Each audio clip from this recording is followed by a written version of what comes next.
Bonjour, bienvenue au deuxième podcast de Femmes en affaires. Moi, c'est Sandrine. Et moi, c'est Lia. Et nous sommes deux étudiantes de HEC Montréal. Dans cet épisode, nous avons eu la chance de discuter avec Sarah Mottet. Son parcours professionnel a débuté très tôt, puisqu'à 17 ans, elle gérait déjà 60 employés au club de soccer de Longueuil. Elle a ensuite fait ses études à l'Université de Montréal en communication. Puis, elle s'est dirigée vers le groupe Parc Avenue, leader du commerce automobile au Québec, pour débuter sa carrière. Elle y a notamment développé la boutique Station Service, qui propose des essais routiers en réalité virtuelle. Aujourd'hui, à 23 ans, Sarah est à la tête du département de marketing chez Léger. Cette entreprise est la plus grande firme de sondage, de recherche marketing et analytique canadienne, avec plus de 600 employés en Amérique du Nord. Ils réalisent des études concernant la culture et les tendances des marchés et ont même prédit à 1% près les résultats du vote aux dernières élections fédérales canadiennes. Sarah est également actrice et collaboratrice à l'émission Halt, qui fait une revue humoristique de l'actualité à chaque semaine. On vous laisse donc écouter la conversation qu'on a eue avec elle et on espère que vous allez apprécier.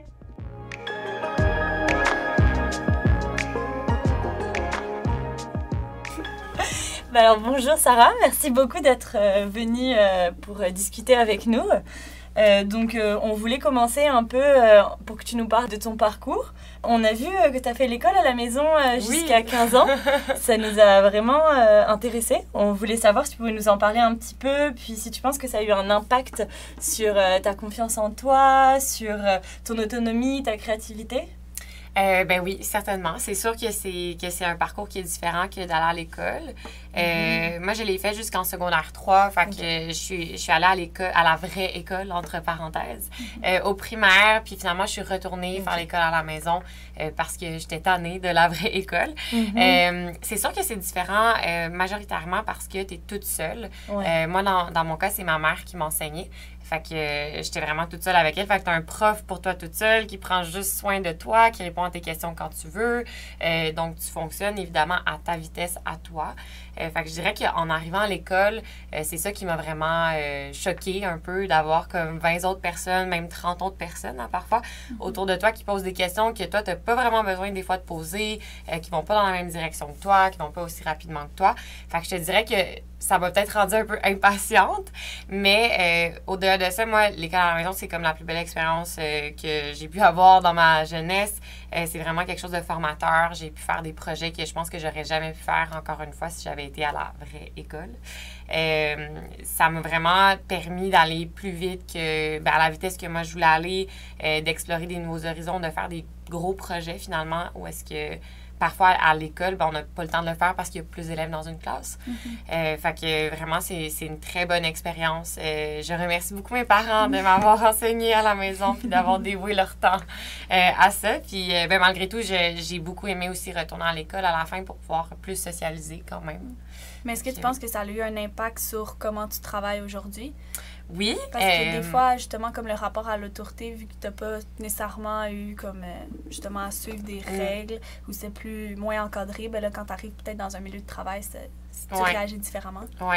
Bien, je vais quand même contredire du fait que c'est pas vrai que c'était pas encadré. Non, mais parce que je pense que c'est un peu un préjugé que les gens ont envers l'école à la maison. Puis en même temps, il y a de toutes les situations possibles. Moi, j'étais dans un cadre qui était cadré. Donc, c'est ça, j'avais pas non plus de la flexibilité de, par exemple, regarder la télé sur les heures d'école. Fait que je pense que j'avais quand même une certaine discipline puis un certain rapport à l'autorité. C'est sûr que c'est différent quand c'est tes parents, par exemple, que quand c'est des professeurs. Ça, je l'avoue totalement. Je pense que ça m'a quand même formée comme étant quelqu'un de peut-être un peu individualiste, puis que de travailler en équipe parfois, pas que je trouve ça difficile, mais ça peut être un défi pour moi de travailler dans des équipes qui vont pas des fois à la même vitesse que moi j'aimerais aller, qui ont, encore une fois, c'est le même pattern que l'école finalement, qui n'ont pas les mêmes questions que j'ai finalement, qui n'ont pas les mêmes questionnements que moi. Fait que je pense que c'est peut-être là-dessus où est-ce que ça joue beaucoup. Mais bon, comme j'ai pas juste fait l'école à la maison puis que j'ai été dans plein de situations sociales différentes, j'ai quand même appris à travailler en équipe. Mais ça peut être quelque chose sur quoi ça a joué, effectivement. Ouais. Mais tu as pu t'adapter quand tu es arrivé sur le marché du travail. Oui, exactement. Oui. Et j'imagine que l'Université de Montréal, ça t'a bien aidé. Je me souviens, dans les cours, on avait beaucoup de travaux d'équipe. Oui. J'imagine que ça a dû aider aussi à développer ça. Oui. Puis, tu sais, c'est drôle. Moi, à l'université, j'ai trouvé ça difficile. Je pense que j'avais quand même bon taux d'absentéisme du fait que, tu sais, un peu le même pattern, c'est des grandes classes, c'est très théorique. Moi, je suis quelqu'un d'hyper pratique. J'aime beaucoup faire les choses, vivre les choses, faire des expériences, pratiquer. Et surtout dans le programme que j'étais, bon, on était dans le même programme, c'était très théorique, puis moi, ça me rejoignait moins, ce qui fait que comme je décrochais un petit peu finalement, là. Puis on sait aussi que tu as été, tu l'es encore actrice. Oui. Est-ce que tu penses que ça a eu des répercussions justement sur peut-être tes capacités de communication puis que ça t'a aidé à peut-être monter les échelons plus rapidement? Bien, certainement. C'est sûr qu'au niveau de la communication, tu sais, être à la télé, que ce soit en tant que comédienne ou animatrice, ça permet de parler, ça permet de verbaliser, d'avoir du vocabulaire, d'interagir, d'être à l'écoute. Fait que c'est sûr que travailler en communication puis en gestion, ben ça, tout se lie, là. Tout est ensemble, tout va ensemble. Puis, donc oui, c'est sûr que ça a un effet positif. L'autre effet que ça a eu, je pense, c'est que moi, j'ai quand même commencé assez tôt, vers 15 ans, 16 ans, les premiers plateaux de télévision. C'est quand même un milieu d'adultes, donc tu es traité comme une adulte. Donc, malgré que, bon, j'étais dans la mi-adolescence, mais ça m'a quand même permis d'avoir une autre expérience de travail qui est différente, avec des heures de travail qui sont différentes, où est-ce que tu as juste toi, finalement, sur lequel reposer. Fait que ça a été une expérience qui m'a beaucoup fait grandir aussi, là, et qui me fait encore grandir aujourd'hui. C'est vraiment super intéressant. Ouais. Puis peut-être là, pour commencer plus dans ton parcours professionnel, tu as commencé comme à être stagiaire chez Groupe Park Avenue. Je sais pas si tu peux expliquer un peu aux auditeurs c'est quoi exactement ce groupe-là. Oui, donc Groupe Park Avenue, c'est un concessionnaire, un consortium de concessionnaires automobiles qui est assez gros au Québec. C'est l'un des plus gros. Ils sont encore en acquisition, je pense. Donc, moi, j'ai commencé comme stagiaire aux événements et aux communications. Puis après ça, j'ai été chargée de projet. Puis par la suite, ben, j'ai changé d'emploi. Mais oui, j'ai commencé là comme... En fait, j'ai été même responsable, je pense. En tout cas, je me souviens plus, mais j'ai resté là, je pense, 3 ans. Mais j'ai fait comme 3 postes, stagiaire, responsable, puis des événements, des coms et chargée de projet. Fait que oui, voilà, donc je travaillais aux communications là-bas, mais évidemment, c'est un monde de voitures, c'est un monde de concessionnaires. Là, ouais. Ben justement, on se demandait par rapport à ça, on a vu aussi qu'avant, tu travaillais dans un club de soccer. Oui! Ça a été beaucoup dans des groupes qu'on stéréotype un peu genré masculin. Ouais. Est-ce que ça a eu un impact? Est-ce que tu as senti que ça a eu des répercussions un peu sur ton avancement là-dedans? Comment tu te sentais dans le milieu en général? Bien, c'est une bonne question. T'sais, c'est sûr que le milieu automobile, c'est un milieu d'hommes à la base. Là. Moi, je faisais quand même partie d'une équipe marketing qui était féminine. Donc, j'avais deux patronnes en haut de moi qui étaient des femmes. Puis, je tiens à dire justement que ces femmes-là m'ont beaucoup aidée, m'ont beaucoup aiguillée. Moi, c'est vraiment des repères pour moi aujourd'hui. On parlait juste plus tôt qu'on cherchait souvent des repères dans le milieu du travail au féminin. Puis, c'est pas obligé d'être des dragons, effectivement, ou des grands entrepreneurs. Des fois, c'est juste des gestionnaires qu'on a autour de nous. Moi, ça a vraiment été le cas pour ça. Je dirais qu'on m'a vraiment laissé beaucoup de flexibilité, moi, où j'étais. Puis j'ai vraiment eu des bons mentors féminins, autant féminins que masculins, mais vraiment plus féminins. Ce qui fait que j'ai pas ressenti nécessairement la grosse pression masculine. Mais c'est sûr que c'est un milieu masculin, puis c'est sûr que ça se fait sentir quelquefois. Mais il s'agit de faire sa place, je pense, puis de rétablir un peu la balance là-dessus. Je dirais pas que j'ai pas eu d'expérience négative à l'intérieur de l'entreprise. Je pense que j'en ai déjà vécu par rapport à des fournisseurs dans le milieu de l'automobile ou autre, là, peu importe dans les expériences de travail. Mais j'ai quand même été chanceuse où est-ce que j'ai pas senti de discrimination vis-à-vis mon genre dans les milieux où je travaillais, là. Puis si tu veux aussi peut-être nous parler justement de la gestion de personnel que tu avais faite au club de soccer. Oui. Puis comment peut-être que tu t'étais rendue là. C'était une première expérience assez importante. Là. Assez costaude, oui. Ben, en fait, moi, j'ai toujours joué au soccer depuis que je suis jeune. Je jouais compétitif. J'ai été arbitre de soccer. J'ai entraîné des jeunes. Fait que j'étais vraiment, vraiment dans ce milieu-là. Puis, j'ai été monitrice de camp de jour. Bref, on m'a offert un poste, je pense que ça s'appelait coordonnatrice des programmes, quelque chose comme ça. Puis, c'était quand même une job assez ardue là, du fait que je gérais autant les équipes du camp de jour que les équipes du soir, où est-ce que là, il y avait vraiment des entraînements aux jeunes. Donc, il y avait comme à peu près 1000 clients, 1000 familles qu'il faut gérer ces comptes-là un peu clients. Là. Je les appelle comme ça aujourd'hui parce que maintenant, c'est des comptes clients. Gérer le personnel qui avait mon âge. Je pense que ça a été vraiment une tâche qui était ardue aussi parce que gérer des gens de ton âge à 18 ans qui sont tes amis aussi, avec lesquels tu as grandi, c'est beaucoup de travail sur soi, beaucoup d'apprentissage. C'est difficile de gérer des gens que tu connais très bien dans les moments les plus difficiles. Donc, oui, ça m'a vraiment beaucoup appris. Est-ce que tu penses que par rapport à ça, ça t'a fait un genre de syndrome de l'imposteur? Parce que c'est un peu un questionnement qu'on a en ce moment, plus en général, là, surtout quand on est avec des gens de notre âge, savoir ce rapport d'autorité-là, il est difficile à établir quand justement on a le même âge, on vient du même milieu, c'est vraiment difficile. C'est vraiment difficile. Tu sais, moi, je le vis encore aujourd'hui. Moi, j'ai une équipe en ce moment, puis ils ont à peu près mon âge ou sont même un peu plus vieilles que moi dans mon équipe, puis c'est une question que je me pose à tous les jours. Je veux pas que ce soit par rapport à mon équipe, que ce soit par rapport avec les gens avec qui est-ce que je travaille. Je pense que c'est vraiment de l'apprentissage. Dans mon cas, comme ayant l'âge que j'ai, je suis en train d'apprendre à gérer ça, à gérer les gens en même temps et à apprendre mon rôle de gestionnaire aussi. Je pense que c'est une question beaucoup de respect, d'écoute, de flexibilité. Moi, je suis pas dans la réprimande puis dans être strict. Je veux vraiment avoir une ouverture, du positivisme parce que c'est toujours comme ça qu'on m'a traité. Fait que c'est comme ça que je veux redonner aussi. Tu sais, je parlais de des gestionnaires que j'ai eu féminines avant. Moi, c'est toujours comme ça qu'on m'a un peu appris. Fait que c'est un peu ça que je veux redonner. Mais effectivement, c'est difficile. Il y a beaucoup de limites qu'on connaît pas. Puis c'est un peu de découvrir ces limites-là au jour le jour. Ça dépend des gens avec qui tu travailles. Des fois, il y a des gens plus faciles. Des fois, il y a des gens moins faciles. Mais... On en revient au travail d'équipe. Oui. Mais est-ce que tu aurais peut-être un conseil pour justement des jeunes femmes qui deviennent gestionnaires, de comment instaurer sa crédibilité, puis veut pas son autorité, même si t'es pas une gestionnaire autoritaire, mais à un moment donné, il faut quand même établir un peu une autorité. Bien, je pense qu'il n'y a pas de recette miracle. Tu sais, moi, j'y vais vraiment dans la confiance puis l'assurance, puis je me dis qu'il y a des raisons pourquoi est-ce que je suis là, puis qu'il faut que j'aie confiance en moi, puis qu'il faut pas que je me questionne parce que je pense que les autres se questionnent de pourquoi je suis là. Souvent, j'essaie de beaucoup me préparer. Je pense que c'est vraiment ça mon arme, d'être vraiment prête, de vraiment savoir de quoi est-ce que je parle. Puis je pense que c'est typiquement féminin aussi de se préparer over and over. Là. Mais comme ça, je me sens vraiment sûre de moi-même puis bien assise dans mes souliers. T'sais. Puis je pense que moi, j'ai aussi un caractère qui fait que j'ai pas peur de prendre la parole, j'ai pas peur de m'exprimer. Je pense pas que c'est le cas pour tout le monde, mais je pense que pour moi, c'est mon arme, du moins, de pas avoir peur de m'exprimer autour d'une table juste d'hommes ou juste d'hommes et femmes, peu importe. C'est de prendre sa place, finalement. C'est vraiment intéressant parce que ça revient un peu à ce qu'on disait avec Marie-Pierre le mois dernier, par rapport à ça, justement, au fait que... On se prépare beaucoup. En tant que femme.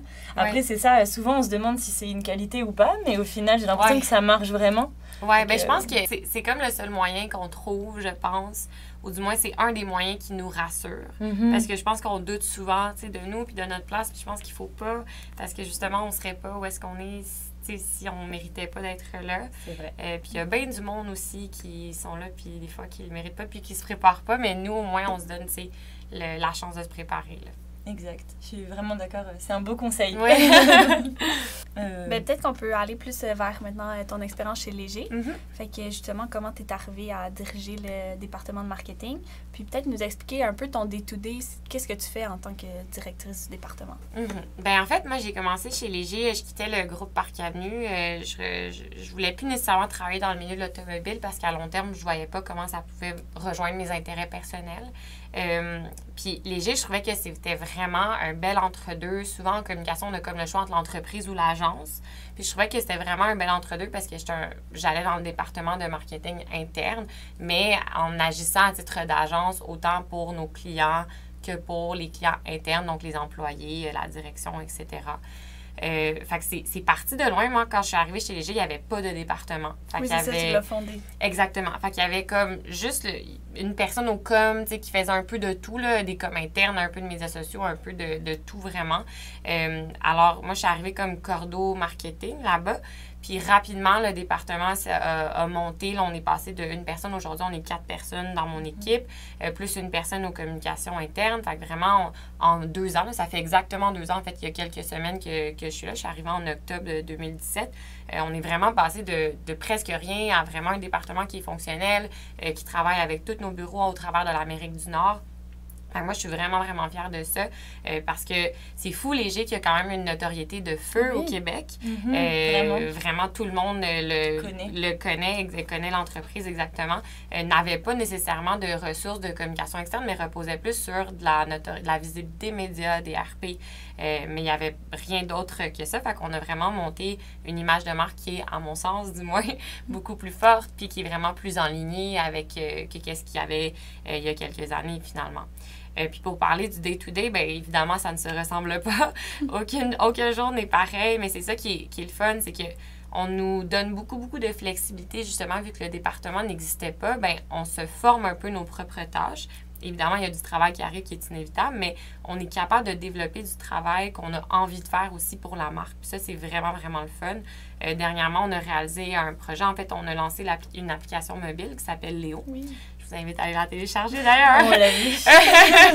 Donc, on a dû monter une campagne publicitaire de A à Z. Et chez Léger, il faut savoir qu'on travaille sans agence. Donc, tout est fait vraiment à l'interne. Donc, de A à Z, autant des idées, du graphisme, du plan média, de la coordination avec tous les fournisseurs. On y est vraiment passé comme une vraie agence. Alors, c'est un projet que je pensais jamais faire si j'étais pas en agence, justement. Okay. Ça nous a permis de faire ça. Puis, c'est une belle flexibilité, je trouve, qu'on a. Donc, les journées ne se ressemblent jamais. Et l'autre avantage, je trouve, de travailler chez Léger, c'est que comme on a des bureaux partout en Amérique du Nord, on touche à toutes les cultures, de toutes les manières, de toutes les langues, de tous les côtés de la médaille. Étant en recherche, on a autant des clients en consommation qu'en affaires publiques. Fait que vraiment, on a une diversité de projets qui est vraiment impressionnante puis très intéressante. Puis toi, ta mission, quand tu es arrivée dans ce poste-là, c'était de développer plus l'image de marque de Léger? C'est d'avoir quelque chose de plus fort, avoir une ligne directrice, à quoi les gens pouvaient se rattacher. Je pense que il y en avait une, mais tout le monde travaillait peut-être un peu dans son coin à ce niveau-là, vu qu'il n'y avait personne qui avait pris en charge nécessairement cette image-là. Peut-être que vous aviez la publicité par rapport, tu sais, on sait, mettons, la presse, les sondages. C'était plus eux qui faisaient votre publicité. Exactement, c'est ça. Tout le monde connaît Léger parce que les sondages politiques, mais tu sais, les sondages politiques, c'est vraiment pas juste ça qu'on fait. C'est vraiment minime par rapport à la visibilité qu'on a, mais c'était aussi de faire découvrir ça. Je pense qu'on associe beaucoup, justement, les gens à une certaine catégorie de travail, très recherche, alors qu'on travaille avec plein de clients différents, on fait plein de mandats différents, que ce soit de la recherche, que ce soit de l'évaluation de campagne, que ce soit de la stratégie. Fait que vraiment, on fait du 360. Hein? Il fallait le prouver. Fait que c'était vraiment ça la mission dès le départ, d'instaurer une structure. C'est vraiment intéressant. Je pense qu'en plus, c'est une problématique qu'on retrouve pas mal dans les entreprises de ce milieu-là, j'ai l'impression. Le cordonnier mal chaussé. Ouais. J'ai l'impression qu'ils ont fait beaucoup de projets pour les jeunes, comme l'indice du bonheur, les études sur les jeunes, puis là, Léo qui vise... Un public, qui est de tout le monde, finalement, mais qui se voulait, du moins, revamper. Parce qu'effectivement, il y a beaucoup de choses. Chez Léger, c'est vraiment des self-made, comme tout est fait à l'interne. On a vraiment des gens extraordinaires, très, très forts. Puis là, c'était comme d'actualiser ces technologies-là qu'on a faites, qu'on a montées, d'arriver avec des nouvelles études comme l'étude jeunesse qu'on fait avec InfoPresse, par exemple, avec l'indice de bonheur. C'est vraiment des nouveaux outils qui sont au goût du jour. Puis ça, c'est vraiment agréable et ça revampe l'image de la recherche. Parce que souvent, on a une image qui est un petit peu terne, vieille de la recherche. Et je comprends. En fait, je comprends. Puis c'est ça notre travail aussi, d'amener ça à un autre niveau. Puis de faire, ben non, on a des technologies, on a du real-time, on est là, tu sais. C'est nous qui avons la donnée. C'est ça qui est le plus important et le plus intéressant aujourd'hui, la donnée. Puis c'est nous qui l'avons. Fait qu'il faut la faire valoir. Ouais, c'est vraiment intéressant. Mais c'est motivant aussi pour toi. Oui, vraiment. Qu'ils prennent justement d'autres avenues. Oui, puis qu'il y a vraiment, on voit qu'il y a une ampleur, tu sais, il y a vraiment beaucoup d'avenues finalement. Good. Puis il y a un thème aussi qu'on voulait beaucoup discuter avec toi, c'est le thème de l'ambition. Parce que des fois, c'est peut-être difficile quand on est plus jeune de savoir qu'est-ce qu'on veut faire, puis où on se voit, puis tu sais, un peu comment avoir de l'ambition. Fait que nous, on se demandait, est-ce que chez toi, c'était quelque chose qui était inné ou que tu as pu développer, ou peut-être que c'était comme dans ta famille, des valeurs qu'on t'a inculquées? Je pense que ça a toujours fait partie de moi. Je pense que j'ai toujours voulu faire plus. Puis j'ai toujours voulu comme être la première à le faire. J'aime ça, pouvoir essayer des choses pour la première fois puis être fière de le faire. Moi, je pense que ça part vraiment de ma famille. Ma mère est vraiment comme ça. Tu sais, ma mère est ingénieure puis elle était à Polytechnique dans le temps où est-ce qu'il y avait majoritairement des hommes. Ça part de ça aussi, tu sais. Ma mère, c'est vraiment une travaillante. Tu sais, elle faisait sa maîtrise pendant qu'elle avait des enfants, des jeunes enfants, puis elle avait comme 4.3 de GPA, comme c'est impossible, tu sais, c'est comme, puis tu sais, même elle était pas satisfaite de ça. Fait que je pense que je retiens vraiment, vraiment, vraiment beaucoup de ma mère là-dessus. Puis je pense que l'ambition, tu sais, il faut faire attention quand même.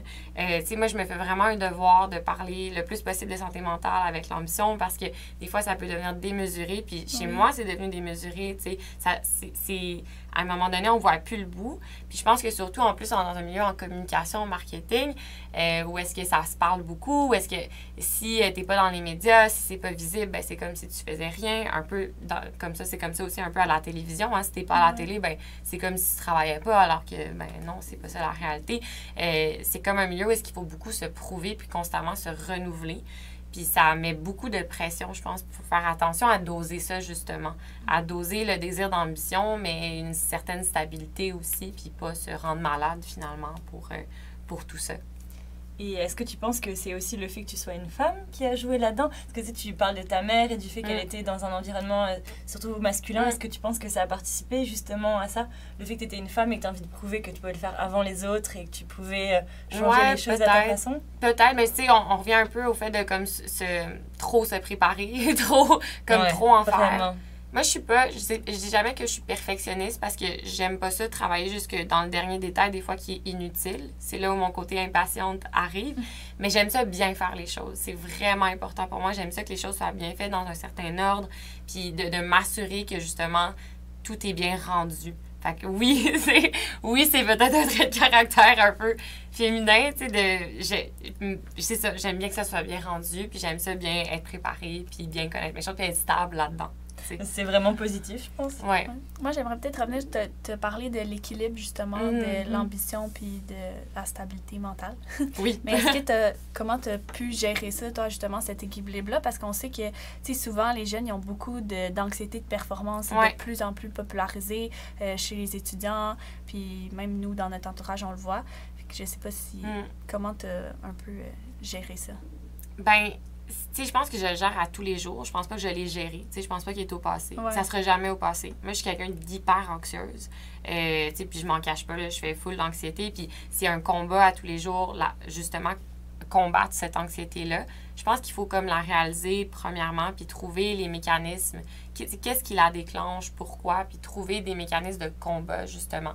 Tu sais, moi, je sais que je suis super anxieuse quand je suis fatiguée. C'est impossible. Fait qu'il faut que je dorme. Tu sais, c'est con comme ça, mais il faut que je sois bien reposée pour être là parce que dans ma journée, je vais être là à 110 %. Justement, je veux vraiment me donner. Puis je sais que si je suis en dessous de mon 110 %, ça va être en deçà de mes représentants. Ça va me causer de l'anxiété. Ouais, ça puis là, c'est comme... cercle, c'est ça, la roue finit plus. Fait que, tu sais, moi, j'ai identifié que c'était ça. Tu sais, je pense qu'on est tous un peu le gros stéréotype de notre génération qui est hyper performante, mais hyper anxieuse aussi. Mais faut pas oublier qu'elle est aussi hyper performante, puis être hyper intelligente, puis que, ben, je reviens un peu tantôt, mais la stabilité et l'équilibre, c'est quand même la clé dans la performance. Ouais. C'est pas vrai que tu vas être performant si t'es pas dans un équilibre, si t'es pas stable. Puis c'est la même chose pour moi. Si je dors pas puis que je fais juste travailler 24 heures par jour, je serai pas plus performante en ligne, je vais crasher. Ouais. Puis je le sais. Puis moi, j'ai déjà livré un gros projet en année qui fait qu'après, j'étais à terre. Là. Je pensais que je faisais un burn-out. J'étais fatiguée comme jamais. Puis il a fallu que je m'écoute puis que je prenne une pause. T'sais. je pense qu'il faut vraiment trouver son train de vie personnel. Il faut tester des fois ses limites pour savoir ça, c'est trop, ça, c'est pas assez. Ouais. Mais, tu sais, moi, je l'apprends encore à tous les jours. Puis à tous les jours, je me bute à des moments où est-ce que je me dis, là, j'aurais peut-être dû prendre une pause, tu sais.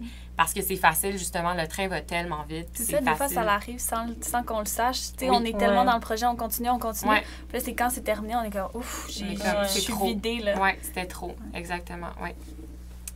Et est-ce que par rapport à ça, tu as dû faire justement des sacrifices pour te rendre là où... c'est comme une drôle de question. Des fois, on me pose ça, puis je suis comme... Je pense que je suis trop jeune pour avoir fait des sacrifices. Genre, tu sais, j'ai pas de famille, dans le sens que j'ai pas d'enfants. Tu sais, je pense pas que j'ai fait des sacrifices. Je trouve que c'est comme un gros mot. Je pense que c'est plus des prises de décision de faire ça au lieu de ça. Mais je pense que c'est comme ça que toi, tu vois ça, puis c'est bien parce qu'il y en a qui pourraient dire « Ah, ben moi, j'ai pas, je sais pas, je suis pas sortie avec mes amis tous les soirs, j'ai pas de voyage. » Exact. Mais tu sais, là, je suis dans un moment de ma vie où je me dis « Mon Dieu, je suis comme trop dans comme une genre de petite vie 9 à 5, qui est pas 9 à 5, mais je veux dire qui est comme dans un train de vie où est-ce que je sors pas de mes habitudes. » Ça me fait peur. Puis là, je veux sortir de mes habitudes. Puis, j'essaie de me sortir justement de ma boîte. Parce que malgré qu'on fasse pas les mêmes choses à tous les jours, puis que ça bouge beaucoup, là, je me trouve comme dans un carcan où je suis comme, bon, qu'est-ce que je fais? Parce que t'es déjà bien établi pour quelqu'un de ton âge. Exactement. Comparé à d'autres personnes. Ben, à d'autres qui sont, tu sais, j'ai des amis qui sont à l'école, tu sais, j'ai des amis qui s'en vont en voyage pendant 4 mois en Asie, puis je suis comme, wow, mon Dieu, est-ce que je serais capable de faire ça? Puis là, c'est beaucoup de questions que je me pose à savoir, est-ce que je suis comme partie justement dans des rails de la vie, puis là, je pourrais jamais comme détourner de ces rails-là, puis c'est pas ça que je veux. Fait que je cherche en ce moment justement qu'est-ce que je peux faire. Je suis en train de regarder si je peux aller étudier ailleurs, parce que moi, je veux retourner à l'école. C'est vraiment quelque chose que j'ai un bac, mais j'aimerais ça avoir un 2e niveau. C'est important pour moi. Fait que autant pour me renouveler puis avoir d'autres connaissances. Fait que je pense que c'est important, ça aussi, de pouvoir, du moins pour moi, de pouvoir me challenger puis de me sortir de cette routine-là, qui n'en est pas nécessairement une, mais qui en est une quand même, tu sais. Ouais.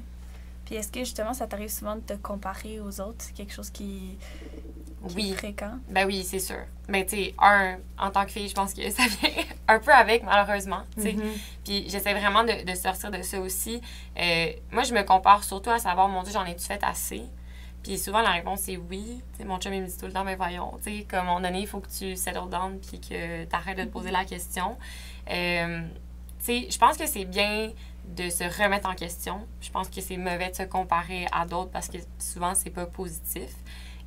Quand je me compare à d'autres, j'essaie de le faire de façon où est-ce que, non pas que j'éprouve de la jalousie, mais plutôt de l'envie de faire ça. Mon Dieu, ça me donne envie de faire ça. C'est ça, exactement, des objectifs. Ça me donne des idées, tu sais. Mais je pense que la jalousie, c'est pas gagnant pour personne à aucun niveau, là.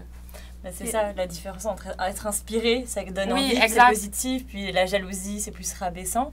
Exact. Mais je pense que c'est une problématique aussi qu'on a tous avec les réseaux sociaux. Il y a des nouveaux mouvements qui disent que justement, faut être capable de genre unfollow des gens sur les réseaux sociaux, qu'il faut genre savoir prendre des breaks parce que justement, notre génération, on est tellement sujet à la comparaison.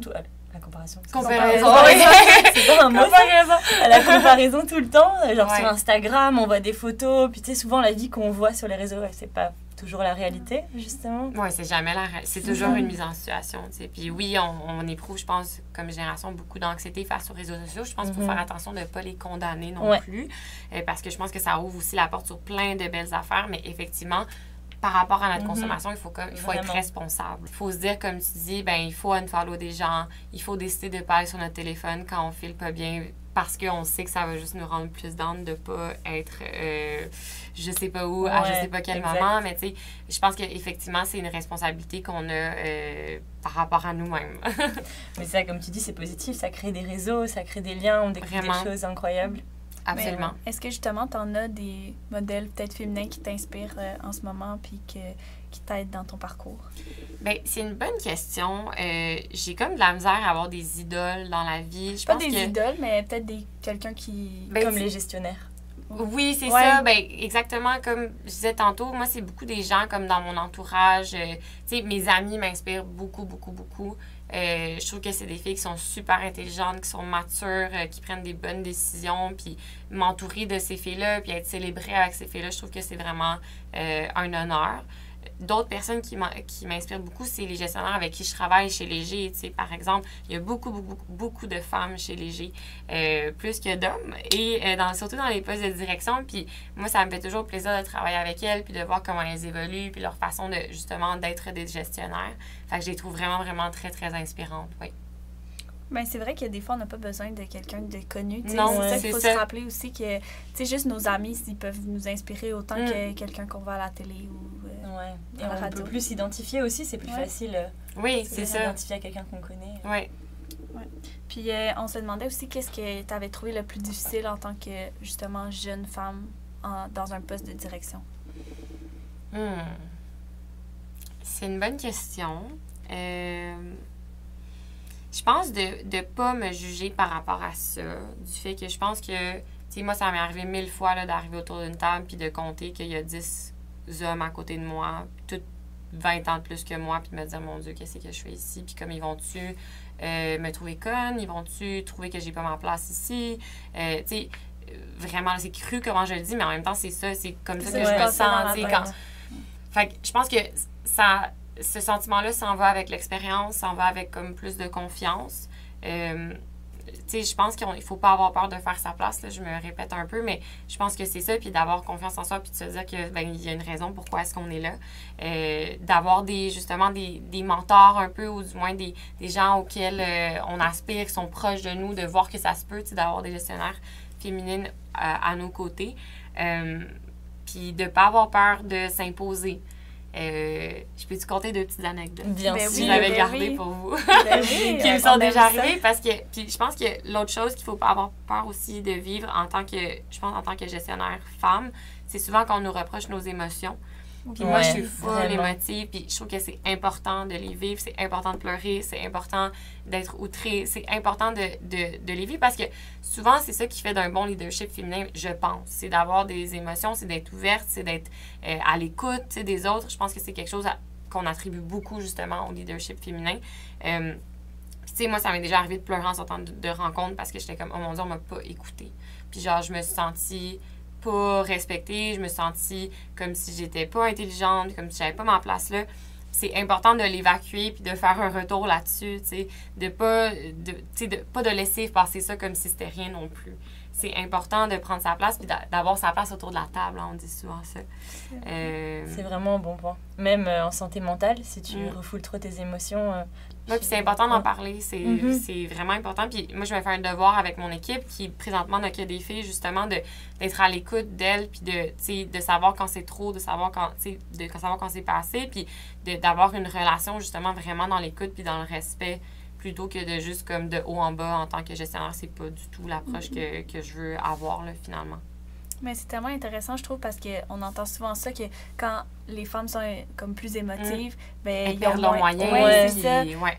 Mais puis souvent, on dit genre, qu'est-ce qu'elle a dans sa semaine, c'est pour ça qu'elle est en colère. Mais tu sais, ça peut être un atout de justement être consciente de ses émotions, puis dire être sensible. Vraiment, oui. Puis même pour la masculinité toxique, de l'autre côté, si les femmes, elles montrent l'exemple en disant que c'est correct et que c'est OK d'avoir de l'émotion, puis de la montrer, après, peut-être que les hommes aussi vont commencer à accepter de la montrer, même dans des domaines de gestion. Absolument, absolument. Puis la sensibilité, c'est quelque chose de super important aussi en gestion. Quand tu as des gens autour de toi que tu gères, tu dois être sensible à...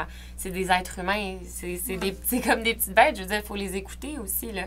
Sinon, ben, ils resteront pas dans ton équipe, ils seront pas bien non plus. Puis moi, ça me rend pas bien de savoir que les gens sont pas bien dans mon équipe. Fait que c'est important d'avoir cette relation-là aussi, je pense, de confiance, d'écoute, de sensibilité avec les gens autour de nous avec qui on travaille, là. Oui, une intelligence émotionnelle aussi. Exactement. Pas juste être bon dans le doing, exactement, oui.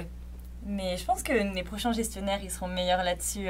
Je sais pas, toi, si dans ta formation, on t'a montré un peu, mais nous, je sais, par exemple, ils poussent beaucoup sur ça, l'intelligence émotionnelle, puis ils responsabilisent vraiment les futurs gestionnaires en disant, vous allez avoir des vraies personnes avec des vraies émotions. Oh mon Dieu. Empathie, transparence, intelligence émotionnelle, c'est vraiment important parce que vous allez les briser, puis ils vont pas être performants, puis ça va être à votre désavantage et au leur. Je trouve que c'est vraiment important ce que tu dis. On a justement, t'en parlais tantôt, mais il y a une étude chez Léger sur le bonheur au travail, à quel point c'est important et que si les gens ne sont pas heureux, ben, ils vont partir. Puis ça fait partie de ça, de l'écoute, de savoir que leur supérieur l'écoute, est à leur écoute, qu'ils ont des conditions de travail qui sont agréables. Fait que c'est vraiment un tout. Ouais. Est-ce qu'il y avait une autre anecdote? Je pense que oui, je pense que c'était pas mal ça. Mon autre anecdote qui m'est déjà arrivée récemment, en fait, c'est que j'allais dans une rencontre avec quelqu'un de la direction, avec un homme de la direction plus âgé que moi, qui est quand même reconnu où est-ce qu'on allait dans la rencontre client, où est-ce qu'on allait. Puis moi, je l'accompagnais, ses clients ne me connaissaient pas nécessairement. J'allais là comme à titre d'aide, de conseillère un peu. Puis je me suis présentée à la secrétaire qui était au bureau parce que j'étais arrivée avant mon collègue. Puis après, mon collègue est arrivé, on s'est présenté. Puis quand elle a appelé, ses clients pour lui dire qu'on arrivait, elle l'a présenté comme « Ah, monsieur, blablabla, s'en vient avec son assistante. » Mais moi, je m'étais juste présentée comme « Ah, je m'appelle Sarah Motet, puis je viens pour telle rencontre avec telle personne. » Mais j'avais jamais nommé, je suis pas assistante d'ailleurs, fait que je veux dire, j'avais jamais nommé que j'étais assistante, mais juste par le fait d'être jeune et une femme et en compagnie d'un homme qui était plus vieux que moi, on a associé que j'étais son assistante. Fait que j'ai trouvé ça un peu, justement, difficile, tu sais. Puis ça arrive constamment des erreurs comme ça de la sorte. Puis c'est important, justement, d'ouvrir nos horizons puis de se dire que, comme, ben, les choses ont changé, justement. Puis de pas prendre pour acquis certaines choses ou certaines situations. C'est vrai. C'est comme les secrétaires. Souvent, on va se tourner vers la femme. Oui, ben oui. Est-ce que tu veux bien être la secrétaire de séance? Mais... tu peux le faire aussi. Mais exactement, tu peux prendre des notes aussi, puis ça fait partie de tout le monde. Ouais. Pour finir, est-ce que tu as un conseil à donner à nos auditeurs et auditrices? En général? En général, ben, j'ai comme beaucoup parlé de prendre sa place, puis je pense qu'il y a aussi d'un autre côté, puis ça c'est quelque chose que je réalise aussi encore une fois à tous les jours, puis que c'est pas encore acquis non plus de mon côté, qu'on n'est pas obligé d'être ambitieuse non plus, puis on n'est pas obligé de vouloir la lune, puis de vouloir être meilleur que tout le monde. On peut aussi être très bien dans comment est-ce qu'on est, de la façon qu'on est. Puis justement, on parlait de comparaison beaucoup. C'est pas parce que quelqu'un fait des choses à côté de toi, puis si toi, t'as pas envie de réaliser ce genre d'objectifs-là, de les faire non plus. C'est comme important de se recentrer, je pense, sur qu'est-ce qu'on veut, d'aller à la vitesse qu'on a besoin. Puis tout ça est un beau mélange de santé mentale et de féminisme et de faire attention, tu sais, à soi. Mais effectivement, l'ambition, c'est pas parce que tu l'as pas que t'es pas bon puis que t'es pas destiné à un futur extraordinaire, là. Pas du tout. Il y a des gens qui veulent être performants, qui veulent être ambitieux. Des gens qui sont performants ailleurs, que c'est pas le travail, justement, qui vont voyager, qui vont se développer ailleurs. Puis tout ça est équivalent, tu sais. Je pense qu'il faut apprendre justement à se connaître soi-même puis voir qu'est-ce qu'on veut dans notre future carrière. Exact, oui. On est tous uniques. Exact. Merci beaucoup pour ta participation. Est-ce que ça finit bien l'entrevue? Merci à vous de l'invitation. Merci beaucoup. Ça fait plaisir. Puis on te souhaite une bonne carrière, une bonne continuation, puis que tous tes souhaits se réalisent. Merci beaucoup.